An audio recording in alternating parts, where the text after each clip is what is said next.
Have you ever experienced that the more interest you show in a woman, the faster she disappears? It seems like there's an invisible button that's activated just when you decide to show her what you feel. And no, it's not witchcraft, it's pure psychology. Human desire is driven by contrast. We pursue what doesn't come easily to us, but don't worry, it's not about feigning disinterest or playing the mystery guy in a movie. It's about understanding how perception works and using it to your advantage intelligently and with a touch of Stoic philosophy so as not to become an emotional robot. The Stoics said that whoever controls their impulses controls the world, and they were right. The problem is that many men try to please based on anxiety, need, or constant approval. That's the fatal mistake. Because when a woman feels that her validation controls you, she loses interest faster than you see the messages. But when she perceives calm, purpose, and real self-confidence, something changes. Her mind begins to see you differently. Today you will discover how to make any woman chase you, even if she didn't like you at first. Before we begin, if this video has been of value to you, I invite you to subscribe and turn on notifications. Remember, a man who learns to attract from a place of serenity doesn't need to beg for attention, he inspires it naturally. Now, let's get started. First, stop chasing, start attracting. Many men believe that attraction is a kind of biological lottery. You are either born lucky or you are doomed to be the nice friend. But that is the perfect excuse not to change. The real problem is not genetics, but the energy you project when you approach a woman. Because yes, although it may sound esoteric, we all transmit something, and most transmit desperation disguised as politeness. She senses it before you open your mouth, as if she has a radar to detect need. The harder you try to please, the less attractive you become. It's like trying to catch a cat that is running after it. The more you insist, the more it runs away. Instead, when you stop chasing, the cat, or in this case the woman, approaches out of curiosity. This psychological principle is called emotional scarcity. What is rare is valued, what is abundant is ignored. But be careful not to confuse serenity with coldness. It is not about becoming an emotionless Tibetan monk. It is about learning to enjoy your own company, to have such an interesting life that your attention becomes a privilege, not a handout. If every free minute is spent thinking, why is he not responding to your messages? You are losing the most powerful attraction there is. Your Epictetan approach said, it's not what happens to you, but how you react to it that matters. If you apply that to your interactions, you'll notice a radical change. Most men crumble at the slightest disinterest, as if a like on WhatsApp were a Greek tragedy. But the Stoic man looks on, smiles, and goes about his day. That serene indifference is disconcerting and, oddly enough, generates attraction. Because in a world full of anxiety, calm is perceived as power. Passivity is another trap. Doing nothing while waiting for fate to bring you the right person is a romantic fantasy, worthy of a midday soap opera. Fate helps, but only those who take action. Imperfect action defeats the perfect plan that is never executed. Start by improving your body language, your way of speaking, your habits, your goals. Every internal improvement is projected externally. Self-confidence is not faked. It is built step by step with discipline and purpose. Personal responsibility is the boundary between the approval-seeking child and the attraction-generating man. Let of blaming women, society, or your bad experiences. They aren't the ones who didn't choose you. You're the one who hasn't chosen yourself yet. When you stop asking for permission to exist, you project authority without saying a word. When you truly no longer care whether they chase you or not, that's when they start to. Because emotional independence isn't coldness, it's pure magnetism. So stop chasing and start walking with purpose. The one who lives with direction never needs to chase, they simply move forward and others follow. 2. The power of not needing her. Have you ever noticed that when someone doesn't seem to need your attention, you suddenly want to give it to them? It's almost unfair. But that's how desire works. It's born where there's independence, not dependence. When a woman perceives that you don't need her to feel complete, something in her mind activates. She doesn't understand why, but suddenly she starts to question who you are and what you have that leaves her wondering. That's the power of not needing her. Many men confuse this principle with feigning disinterest, and that makes them even more so. Fake. The difference between genuine detachment and emotional drama is simple. One is built on purpose, the other on ego. Pretending you don't care is about as useful as leaving your phone on airplane mode and waiting for calls. It doesn't work. Genuine detachment comes from having a life rich in meaning. When your days are filled with goals, passions, and friends that don't revolve around feminine validation, the energy shifts. You're no longer looking to fill a void, you're sharing a fulfillment. Marcus Aurelius put it bluntly. The soul is colored by the color of your thoughts. If your thoughts are, I hope she likes my message, you project neediness. But if you think, I'm going to live a day of discipline, action, and purpose, you project power, and there's no more attractive aroma than tranquility combined with direction. Many men want to be attractive without having worked on their self-esteem. They pretend to be calm, but inside they're checking every 5 minutes to see if they've been answered. And of course, it shows. Energy cannot be hidden. It's like trying to appear calm while shaking with your coffee in your hand. She senses it before you say a word. The action here is clear. Stop measuring your worth by other people's reactions. Start investing that attention in yourself. Learn something new. Improve your physique. Declutter your surroundings. Work on a project that excites you. All of this communicates something much stronger than any rehearsed phrase. Because the man who builds himself becomes scarce, and scarcity is always sought after. And no, this doesn't mean becoming an antisocial hermit.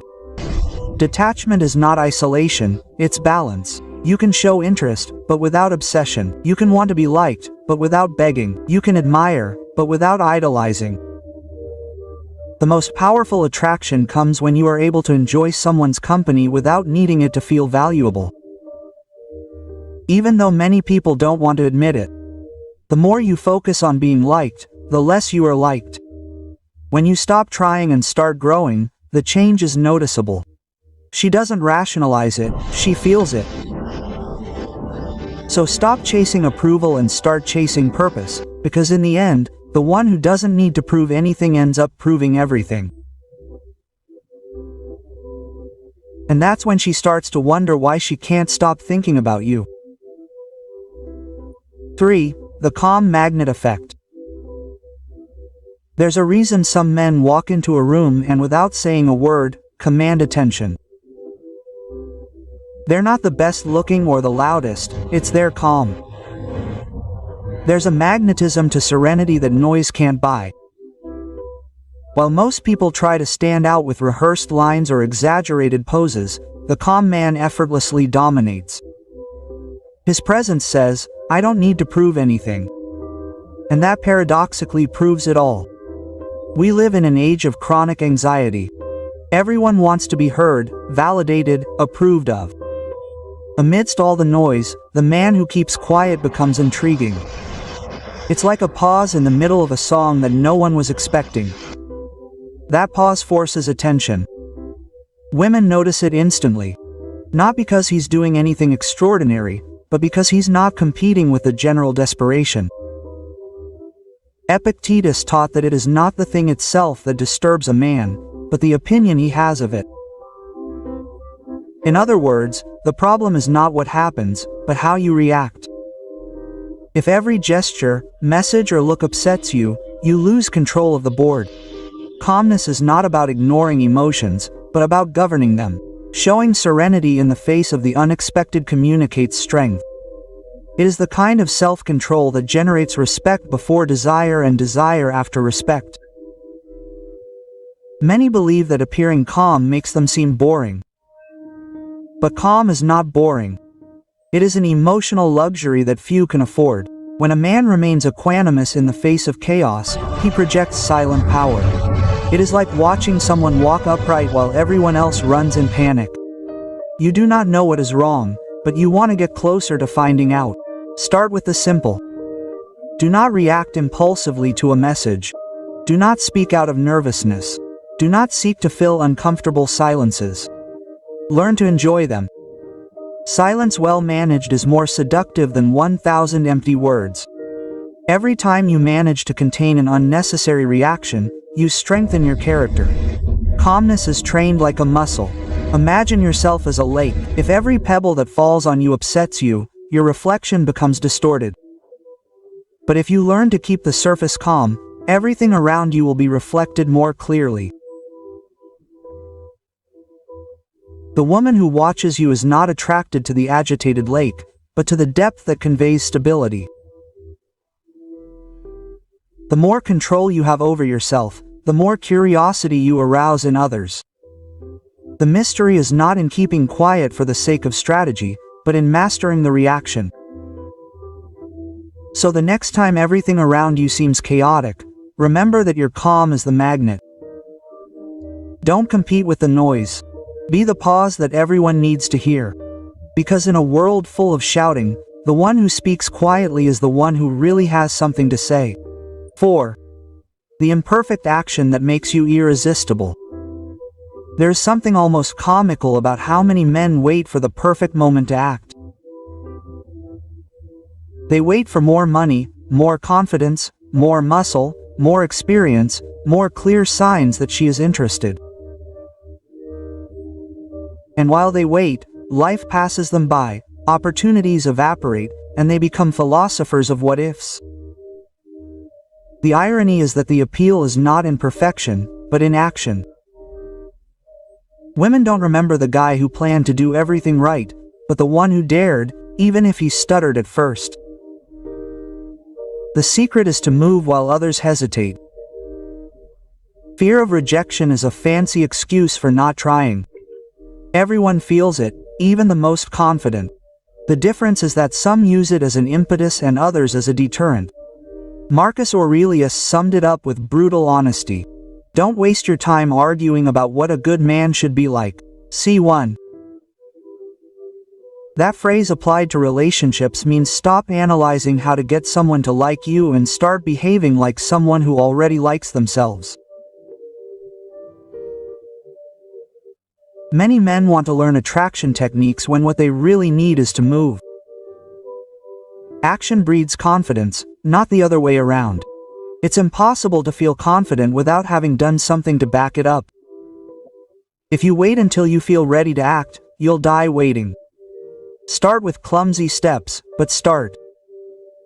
The funny thing is that those imperfections, when they come from authenticity, are more attractive than any rehearsed pose. No one falls in love with a perfect robot. Do they like the real human who dares to fail without apologizing for being one? Imagine that you are in front of a bicycle. You can read all the manuals in the world about balance, watch 100 tutorials and take notes, but until you get on it and fall, you will not learn. That is how attraction and life work. Imperfect action gives you something that theory can never give you: experience. Do something today that makes you a little uncomfortable. It could be starting a conversation, speaking your mind without fear of embarrassing yourself, or simply looking someone in the eye for longer than usual. Those small acts train you to stop living in your head and start living in the moment.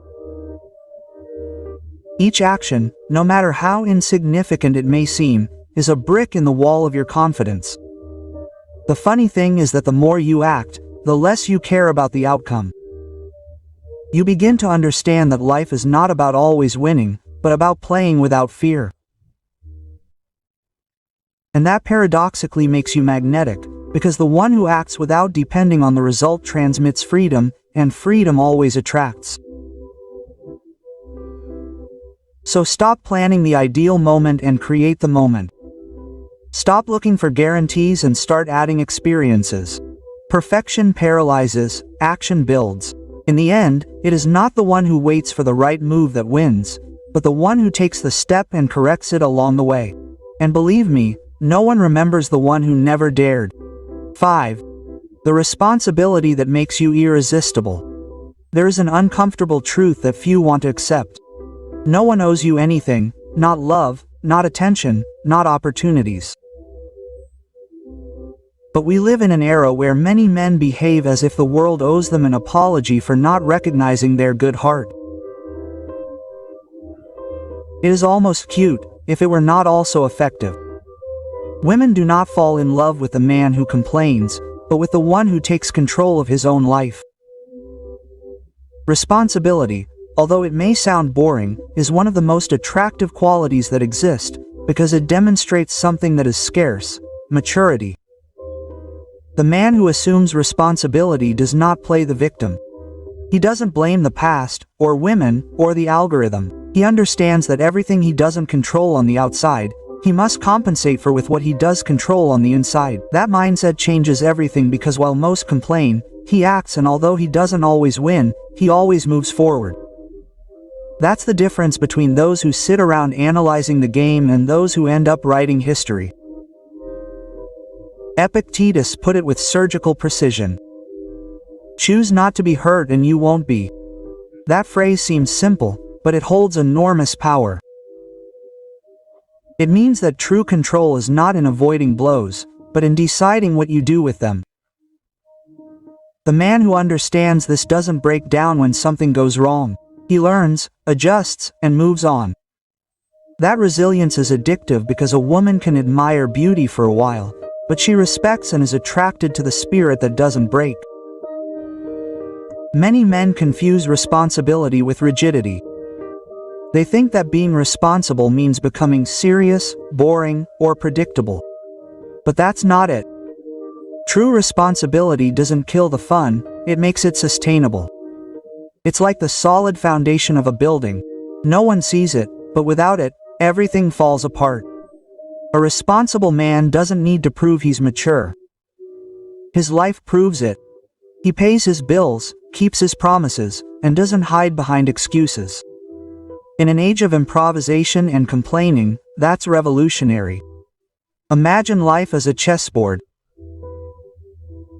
Men who blame others are moving the pieces with their eyes closed and then complaining about the outcome. The responsible man, on the other hand, observes, calculates, and accepts that every move has consequences. He doesn't look for culprits, he looks for solutions, and that approach not only improves his life but also increases his attractiveness without him having to mention it. The concrete action is to start taking responsibility for your results, even the bad ones. If something doesn't go as expected, ask yourself what part of it you could have controlled better. Maybe not everything depends on you, but your response always does. And when you accept that, you become an unflappable guy. The more responsible you are